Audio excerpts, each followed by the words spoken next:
வாழ்க்கை ஒரு யுத்த போர்க்களம். நாம் யுத்தத்தில் தான் நிற்கிறோம், ஒரு போர்க்களத்தில் நிற்கிறோம். ஆவிக்குரிய வாழ்க்கையில ஆவிக்குரியவர்களாக இருக்கிற நீங்களும் நானும் ஒரு யுத்த வீரன் என்பதை நீங்க மறந்துடக்கூடாது.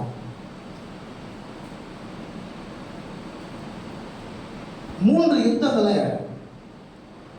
பார்த்தோம். ஒன்று யாத்திராகமத்தில், இன்னொன்று நாளாகமத்தில், இன்னொன்று சாமுவேல். மூன்று யுத்தங்களை பார்த்தோம். யாத்திரா புஸ்தகத்தில் நடக்கிற அந்த யுத்தத்தை நாம் கவனிக்கும் பொழுது நம்முடைய வாக்கு தத்தத்துக்கு நாம் புறப்பட்டு போகிறோம். அதை சுதந்திரித்துக் கொள்வதற்கு கடந்து போகிறோம். கர்த்தர் வாக்கு பண்ணின தேசத்தை சுதந்திரித்துக் கொள்ளும்படியாக கடந்து போகிறோம். அந்த இடத்துல ஒரு பிரச்சனை வருது. ஆண்டவர் சொன்னாரு, மோசேயின் மூலமாக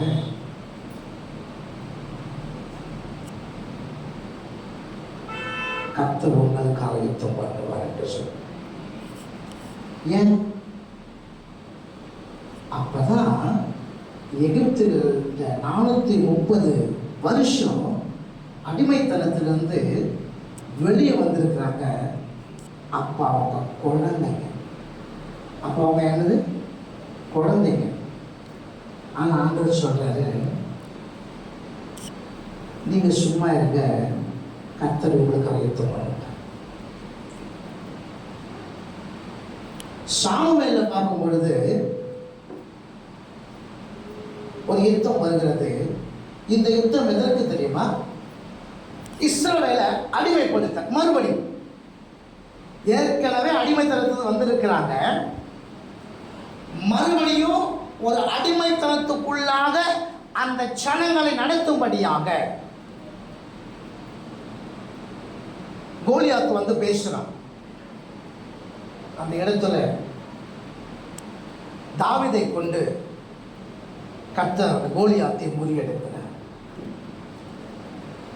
இன்னொரு யுத்தத்தை குறித்து நாம் கவனித்தோம். யோசபாத்துக்கு விரோதமாக. இது என்ன? அவன் ஒரு ராஜா. அந்த ராஜா தன்னுடைய ராஜ்யத்தில் அவன் இருக்கிறான். அந்த ராஜாவை அந்த ராஜ்யத்தில் இருந்து அவனை கவிழ்த்து மறுபடியும் அவனை அடிமைப்படுத்தும்படியாக யுத்தத்துக்கு சத்துரு எழுதி வருகிறான். எல்லாமே யுத்தம் தான். ஆனால் அந்த இடத்துல நம்ம என்ன செய்யணும் அப்படின்றத கவனிக்கணும். அல்லேலூயா. இன்னைக்கு நிறைய நேரத்தில்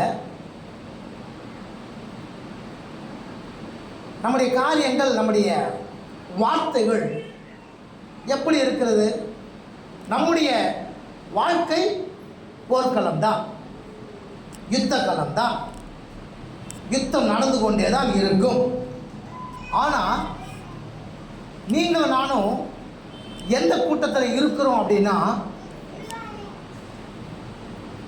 வெற்றி பவனியில் இருக்கும். ஏற்கனவே வெற்றி பெற்றிருக்கிறோம்.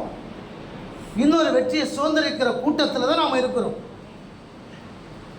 ஏன்னா நம்முடைய ராஜாவாக இருக்கிற இயேசு, அவர் சகல காரியத்தையும் ஜெயித்தவர். அந்த ஜெயித்த கூட்டத்தில் தான் இருக்கிறோம், தோத்த கூட்டத்தில் நாம இல்லை. ஜெயிச்ச கூட்டத்தில் இருக்கிறோம். ஜெயிச்ச கூட்டத்தில் இருந்து கொண்டு நாம் சொல்லுகிற வார்த்தைகள் இன்றைக்கு நன்றாக தெரியும். எலெக்ஷன் நடந்திருக்குது. ஒரு பக்கம் ஒரு சிலர் ஜெயிச்சிருக்கிறாங்க, இன்னொரு பக்கம் ஜெயிச்சிருக்கிறாங்க. ஜெயிச்ச பக்கத்தில் இருக்கும் பொழுது, அந்த தலைவன் கூட நிற்கும் பொழுது, அந்த ஜெயித்தவர் அந்த கூட்டத்தில் இருக்கிற அந்த தொண்டனுக்கு அந்த தொண்டனுடைய நிலைமை எப்படிப்பட்டதாக இருக்கும்? அழுதுட்டு இருப்பானா? என்ன பண்ணிருப்பாங்க? 5 வருஷத்துக்கு ஒரு முறை நடக்கிற இந்த தேர்தலுக்கு ஜெயிச்சப்போ இவ்வளோ சந்தோஷம் வரேன்னா, நித்திய காலத்துக்கு எல்லா காரியத்தையும் ஜெயிச்சு அந்த ஜெயத்தை உன் கையில் கொடுத்துருக்கிறாரு. அவர் பக்கத்தில் நிற்கிறிய, உனக்கு எவ்வளோ சந்தோஷம் இருக்கணும். ஆமென். இல்லையா?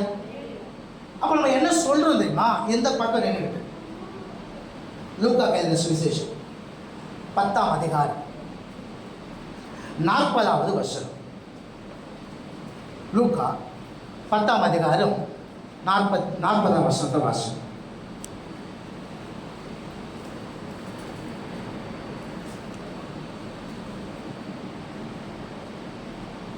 மார்த்தாளோ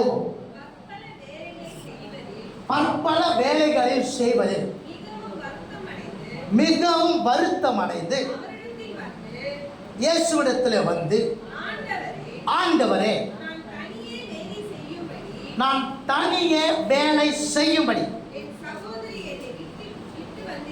என் சகோதரி என்னை விட்டு வந்திருக்கிறதை குறித்து உமக்கு கவலை இல்லையா? ஆண்டவரிடத்தில் கேட்கிற கேள்வி மார்த்தாள் ஆண்டவர்கிட்ட கேட்கிறார். நான் தனியா வேலை செஞ்சுட்டு இருக்கிறேன், ஏன்னா என்னை விட்டுட்டு என் சகோதரி இங்கே வந்துட்டாலே நீங்கள் அதை பற்றி கேட்க மாட்டீங்களா? அதை பற்றி கவலை இல்லையா உங்களுக்கு? இதுக்கு ஆண்டவர் பதில் சொல்கிறாரு. மார்த்தாளை பார்த்து சொல்கிறார். வாசிங்க அடுத்த வசனம். இயேசு அவளுக்கு பிரதியுத்தரமாக, மார்த்தாளே, நீ அநேக காரியங்களை குறித்து கவலைப்பட்டு, இதை இன்னொரு மொழிபெயர்ப்பில் பார்த்தோம் அப்படின்னா, நீயோ பற்பல காரியங்களை குறித்து கவலை உற்று இருக்கிறாய்.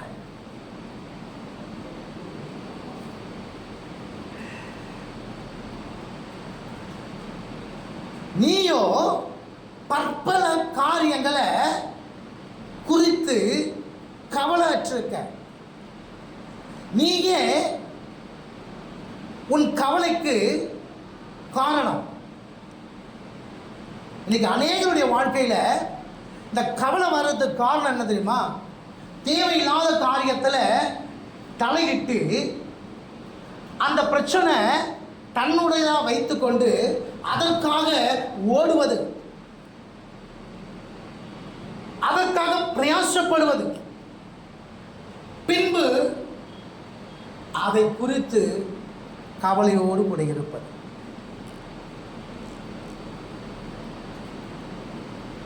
இயேசு சொல்கிறார், நீயோ பற்பல வேலையை குறித்து கவலைப்பட்டிருக்கிற, ஆனால் உன் சகோதரி தன்னை விட்டு எடுபடாத நல்ல பங்கை தெரிந்து கொண்டால் என்ன?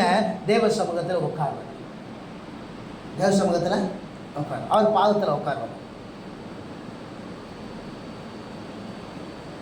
இப்போ அவருடைய மார்த்தாவுடைய முதல் பகுதி என்ன அப்படின்னா, அநேக காரியங்களை குறித்து கலங்கி இருக்கிறார். ஆண்டவருடைய பாதத்தில் உட்கார பற்பல வேலைகளை செய்து கொண்டே இருக்கா, வருத்தத்தில் இருக்கா. ஆண்டவர்கிட்ட போயிட்டு பஞ்சாயத்து பண்றார். இவ்வளவு காரியங்கள் மார்த்தா இடத்துல இருக்கிறது. இவ்வளவு காரியங்களை அவ தனக்குத்தானே ஏற்படுத்தி கொண்டு ஒரு பிரச்சனை வந்து நிற்கிறார். இந்த பிரச்சனை கொண்டு யாருக்கிட்ட போய் நிற்கிறா அப்படின்னா, இவளே பிரச்சனை ஏற்படுத்தி கொண்டு ஆண்டவருக்கு, ஆண்டவரே, உனக்கு காது இல்லையா? உனக்கு கை இல்லையா? உனக்கு கண் இல்லையா? நான் இவ்வளோ பிரச்சனையில் இருக்கிறேனே, நீங்கள் எதுவுமே என்னை கேட்க மாட்டீங்களா அப்படின்னு சொல்லி கேட்குறேன். இப்போ ஆண்டவர் என்ன பதில் சொல்கிறாரு தெரியுமா? ஒரு 2வது பகுதியை கவனிக்கணும். என்ன அப்படின்னா, இப்போ அந்த வீட்டுக்கு வரும்போது, பெத்தானியாவுக்கு வரும்போது, அந்த மார்த்தாள் மரியாள் சகோதரி வீட்டுக்கு வரும்பொழுது, இயேசுவை மரியாள் மட்டும் ஏற்றுக்கொண்டாளா, மார்த்தாலும் சேர்த்து ஏற்றுக்கொண்டாளா? ரெண்டு பேரும் சேர்ந்து தான் என்ன பண்ணாங்க? உள்ள ஏற்றுக்கொண்டாங்க. இயேசுவை ஏற்றுக்கொண்டாள் மார்த்தாள். ஆனா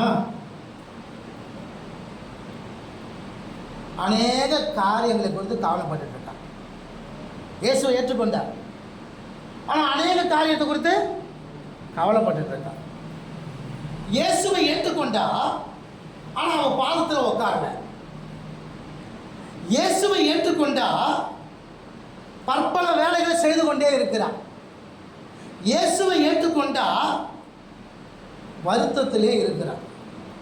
இயேசுவை ஏற்றுக்கொண்டா இயேசு கிட்ட போய் பஞ்சாயத்து பண்ணிட்டு இருக்கார். இன்னைக்கு நாமும் கூட அப்படிதான். இயேசுவை ஏற்றுக்கொண்டோம். ஏற்றுக்கொண்டு இருக்கிற நாம் அவருடைய பாதத்தில் இருக்கிறோமா? ஏற்றுக்கொண்டு இருக்கிற நாம் அவருடைய வேலைகளை தவிர மற்ற எல்லா வேலையும் நம்ம செய்யறதா இருக்கோம். இயேசு ஏற்றுக்கொண்ட நாம் கர்த்தருடைய காரியங்களை குறித்து கவலையே கிடையாது. ஆனா மற்ற உலக பிரகாரமான காரியத்தை குறித்து அநேக கவலை.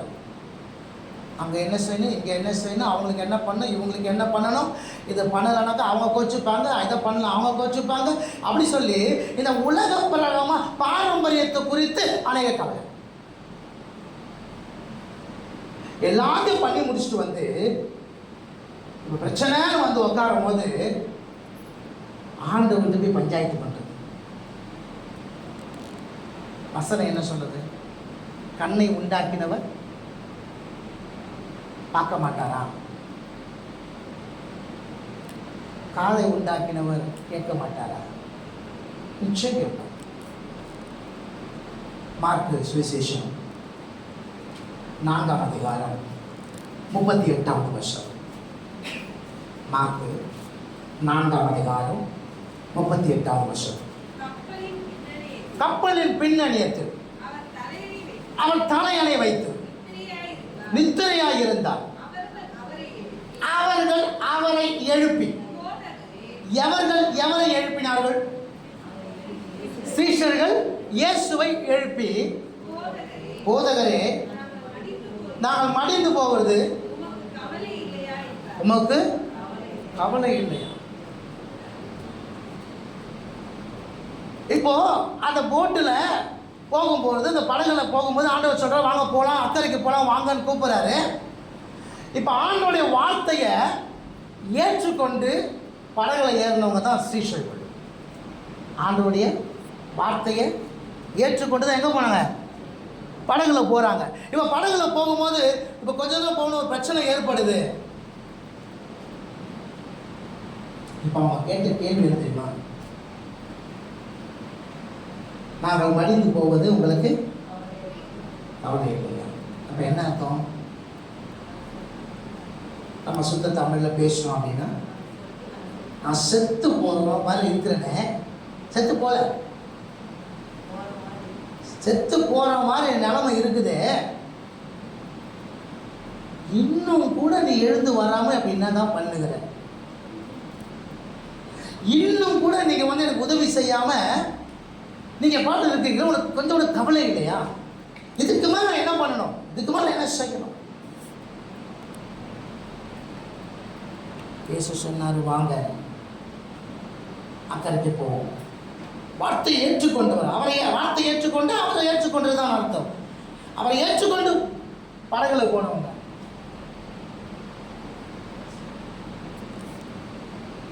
படகுல போகும்போது நம்ம எங்கே போகிறோன்றது தெரியாதா?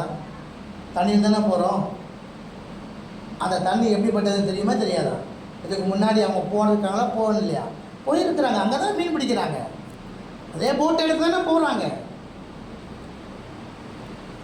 உயிர் பயம், குடும்பத்தை பற்றிய கவலை, வாழ்க்கையை குறித்து கவலை. எப்போ பிரச்சனை வரும் பொழுது, பிரச்சனை வரும் பொழுது சீஷர்கள் கேட்குறாங்க, உனக்கு கவலை இல்லையா?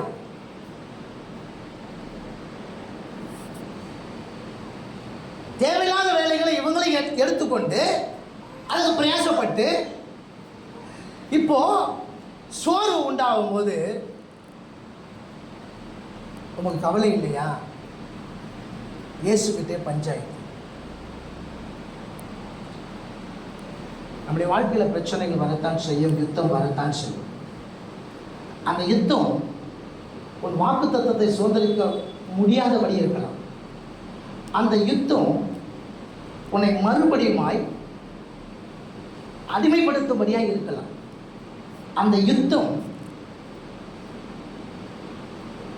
உன் ராஜ்யத்தில், உன் சிங்காசனத்தில், உனக்கு கொடுக்கப்பட்ட தேவன் கொடுக்கப்பட்டிருக்கிற அந்த இடத்துல இருந்து உன்னை கீழே இறக்குவதாக இருக்கலாம். யுத்தம் கர்த்தருடையது.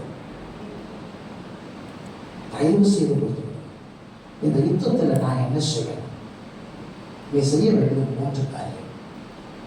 1,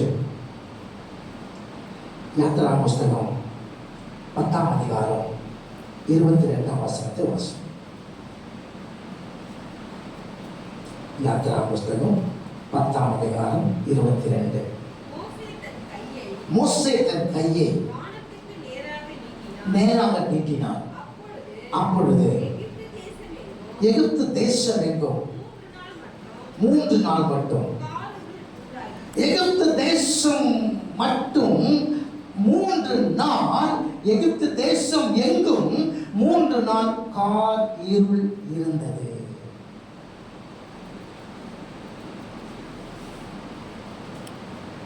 யாத்திரா புஸ்தகம் 14ஆம் அதிகாரம், யாத்திரா புஸ்தகம் 14ஆம் அதிகாரம் 16வது வசனம். நீ உன் கோலை ஓங்கி உன் கையை சமுத்திரத்திற்கு நேராக நீட்டு, சமுத்திரத்தை பிளந்து விடு.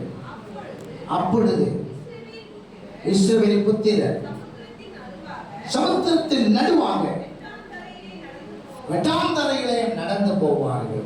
21ஆம் வசனத்தை வாசிங்க. மோசே தன் கையை சமுத்திரத்துக்கு நேராக நீட்டினான்.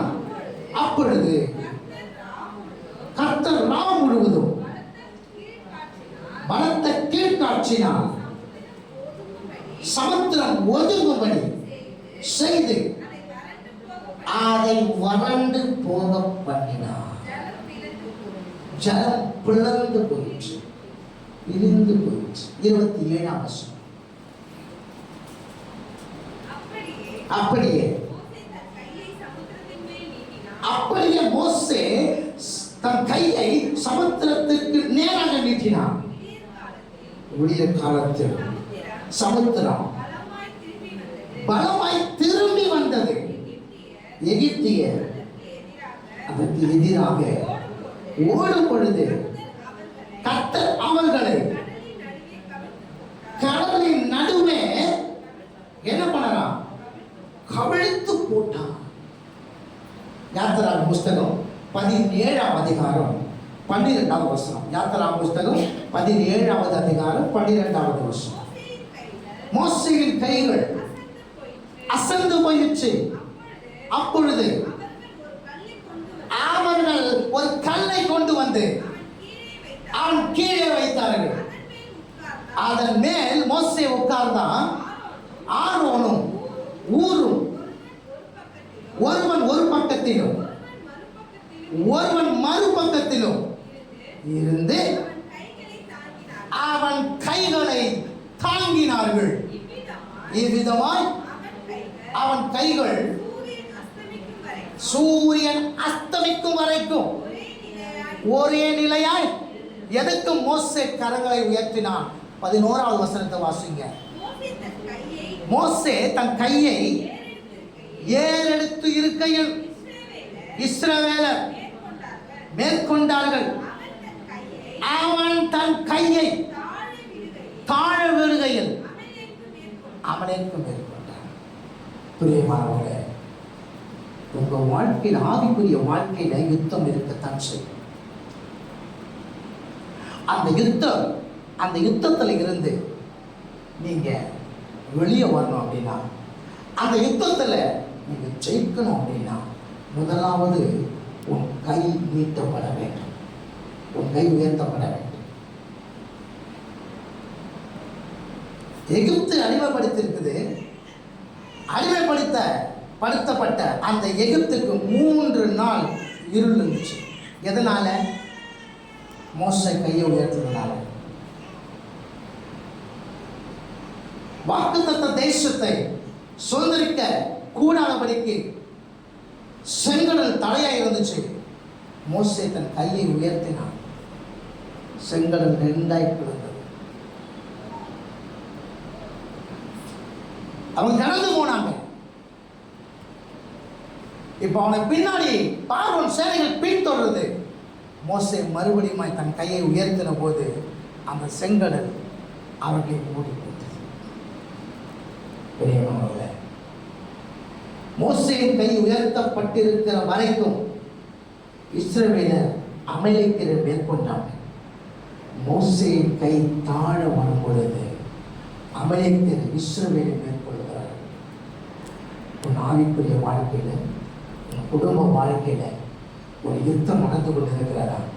அந்த யுத்தத்தில் நீ ஜெயிக்கணும் அப்படின்னா உன் கரம் நீட்டப்பட்டிருக்கணும். அல்லேலூயா. உன் கரம் என்ன பண்ணிருக்கணும்? நீட்டப்பட்டிருக்கணும். 2வது ஆதியாகமம் புத்தகம் 26ஆம் அதிகாரம் 28-29 வசனங்கள் வாசி. அதற்கு அவர்கள் ஆதியாகமம் புத்தகம் 26ஆம் அதிகாரம் 28 மற்றும் 29. அதற்கு அவர்கள் நிச்சயமாய் கர்த்தர் உம்மோடு கூட இருக்கிறார் என்று கண்டோ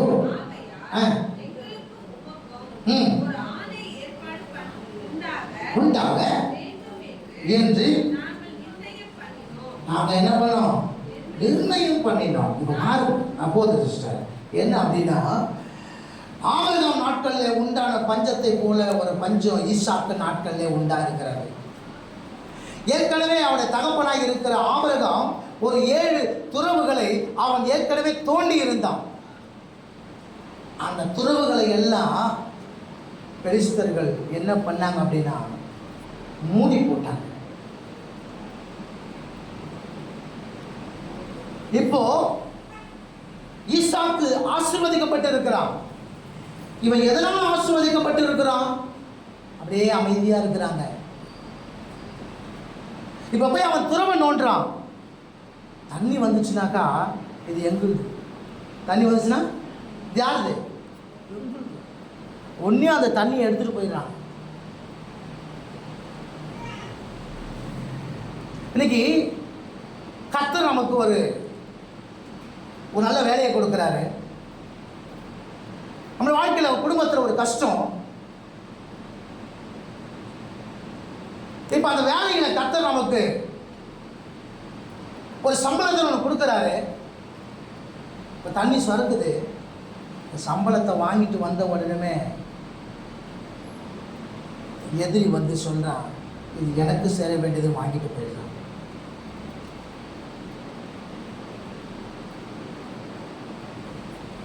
இப்ப என்ன பண்ணாரு? என்ன செய்யுது? ஒன்று வாக்குவாதம் நடக்கிறது, இல்லைன்னா இது என்னுடைய இதில் எடுத்துட்டு போயிடுறாங்க. நான் என்ன பண்ணுவது அப்படின்னு ஈசாக்கு நினைத்திருப்பான்.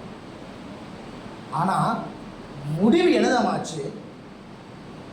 யார் வந்து வாக்குவாதம் பண்ணினாங்களோ, உனக்கு உரிய அந்த நீரூற்ற நீ அனுபவிக்காத கூடாதபடிக்கு அவங்க எடுத்துட்டு போனாங்களோ, அவங்க வந்து சொன்னாங்க, நீ கர்த்தராலே ஆசீர்வதிக்கப்பட்டவன் என்று சொல்லி. அது எதனால முடிஞ்சது? சூழ்நிலை எப்படியா இருந்தாலும் ஈசாக்கு கர்த்தரோடு கூட நடந்தான். ஈசாக்கு என்ன பண்ணா? பிரச்சனைக்கு முன்னாடி முதல்ல ஒரு கரத்தை நீட்டு, 2வது கர்த்தரோடு கூட நீ நட.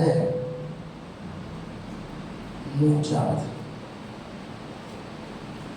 யாத்திராக புஸ்தகம் 33ஆம் அதிகாரம் 14வது வசனம். யாத்திராகமம் 33:14. அதற்கு அவர், என் சமூகம் உனக்கு முன்பாக செல்லும், நான் உனக்கு இளைப்பாறுதல் தருவேன். அல்லேலூயா. முதலாவது, உனக்கு உன் ஆவிக்குரிய வாழ்க்கைக்கு விரோதமாக நடந்திருக்கிற இந்த யுத்தத்துக்கு நேராக அந்த யுத்தத்தில் நீ ஜெயிக்க வேண்டும் என்று சொன்னால் முதலாவது உன் கை உயர்த்தப்பட வேண்டும். இரண்டாவது, நீ கர்த்தரோடு கூட நடக்க வேண்டும். மூன்றாவது, அவருக்கு பின் செல்ல வேண்டும். மூன்று என்ன பண்ணும்? இதுதான். மோசே அடிக்கப்பட்டதுக்கு காரணம் என்ன தெரியுமா? தேவன் தன்னை வெளிப்படுத்துவதற்கு முன்பாக அவன் தன்னை வெளிப்படுத்திட்டான் ஒரு இடத்துல. அதான் அடி. தேவன் நமக்குள்ள தன்னை வெளிப்படுத்த வரைக்கும் நாம வெளிப்படணும். அதுக்கு முன்னாடி நம்மளை வெளிப்படுத்த நினைச்சிட்டோம் அப்படின்னாக்கா அங்க ஆகாது. அவர் முன்னாடி போகணும், நாம பின்னாடி போகணும். சில நேரங்களில் என்ன செய்யறோம் அப்படின்னா, அவரை உட்கார வச்சுட்டு நாம முன்னாடி போக நினைக்கிறோம். அங்கதான் ஆபத்து வருகிறது. அங்கதான் யுத்தத்தில் நீ தோத்து பாரு. உன் சொந்த அறிவு, உன் சொந்த முயற்சி, அது எல்லாமே விருதம். எல்லாமே விருதம். வாக்கு பண்ணினவர் வாக்கு மாறாதவராக இருக்கிறார். அந்த வாக்கு தத்துவத்தை உனக்கு சுதந்திரித்துக் கொள்ளும்படி, நீ சுதந்திரித்துக் கொள்ளும்படி உனக்கு உதவி செய்ய வல்லவராக இருக்கிறார். ஏன் இந்த யுத்தத்தில் நீ தோத்து போற? உன் கை உயர்த்தப்படலை. நீ கர்த்தரோடு கூட நடக்கல, அவருக்கு பின்னாடி செல்லல. இந்த மூன்று காரியங்கள் உன்கிட்ட இருக்குமானால் நிச்சயமாகவே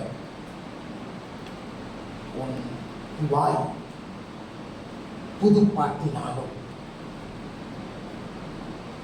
உன் வாய் கர்த்தரை துதிக்கிற துதியினாலும், உன் வாய் கர்த்தரை பாடுகிற சங்கீதத்தினாலும் புகழ்ந்திருக்கும். எனக்கு ஏன் இல்லை? மாத்தா கேட்கறது போல உனக்கு கவலை இல்லையா? சிசுகளை கேட்கும் போல உனக்கு கவலை இல்லையா? எழும்ப வேண்டியது நீயும் நானும். கர்த்தர் அல்ல. அவன் எப்பவும் எல்லாத்தையும் செஞ்சு முடிச்சிட்டாரு. நீ நான் நிற்கிறது தோத்த கூட்டத்துக்கு பக்கத்துல இல்லை, ஜெயிச்ச கூட்டத்துல இருக்கிறோம். ஜெயிச்சவரோடு கூட இருக்கிறோம். போய் கேட்கிறோம், ஏற்றுக்கொண்டோம். ஏற்றுக்கொண்டு நாம கேட்கிற கேள்வி, உமக்கு கவலை இல்லையா? கவலை இருந்ததால தாங்க மேலே இருந்தவர் கீழே வந்தாரு. கவலை இருந்ததாங்க அவர் மனுஷ ரூபம் எடுத்தாரு. உன்னை பத்தி என்னை பத்தி கவலை இருந்ததுனாலதான் உனக்காக எனக்காக அடிக்கப்பட்டார். உன்னை பத்தி என்னை பத்தி கவலை இருந்ததுனாலதான் உனக்காக எனக்காக அவமானத்தை அவர் ஏற்றுக்கொண்டார். உன்னை பத்தி என்னை பத்தி கவலை இருந்ததுனாலதான் உனக்காக எனக்காக சிலுவையில தன்னைத்தான் அவரை உயர விட்டார். அவர் கவலை இல்லையா? என்னை குறித்து கவலை இல்லையா? தனிப்பட்ட வாழ்க்கையை குறித்து கவலை இல்லையா? ஒரு குடும்ப வாழ்க்கையை குறித்து கவலை இல்லையா? இருக்கு. அதனாலதான் தன் ரத்தத்தை உனக்காக சிந்தினார். உனக்காக சிந்தப்பட்ட ரத்தம் ஒரு நாளும் விருதாவாய் போவார். நாம அவரை கேள்வி கேட்கறதை விட்டுட்டு கரங்களை உயர்த்தப்பட்டு அவரோடு கூட நடந்து அவரோடு பின் செல்வோம். நிச்சயமாய் பாதுகாக்கப்படுவோம். மேய்ப்பனுக்கு முன்னாடி ஆடு போச்சு அப்படின்னா நரிகளினாலே ஓனாயினாலே பீறப்படும். மேய்ப்பனுக்கு பின்னாடி போச்சு அப்படின்னா எது வந்தாலும் மேய்ப்பன் பார்த்துக் கொள்வான். அல்லேலூயா. அவருடைய கரங்களை உயர்த்துவோம், அவரோடு கூட நடப்போம், அவருக்கு பின் சொல்லுவோம், யுத்தத்தில் ஜெயிப்போம். கண்களை மூடுவோமா? கண்களை மூடுவோமா? கர்த்தர் நல்லவராகவே இருக்கிறார். யுத்தம் கர்த்தருடையது. நீங்கள் சும்மா இருப்பீர்கள். யுத்தம் கர்த்தருடையதே. உங்களுக்கு விரதமாய் எழுதி வந்த சத்துருவை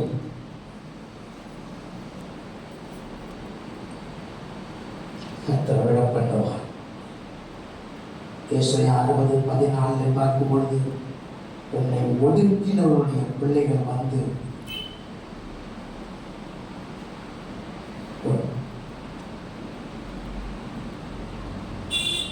உனக்காக உனக்கு முன்பாக கடந்து வந்து அவங்க சொல்லுவாங்க, நீ கர்த்தருடைய நகரம் என்று. உன் சத்துருவை வைத்து உன் பேரை பெருமைப்படுத்துவா.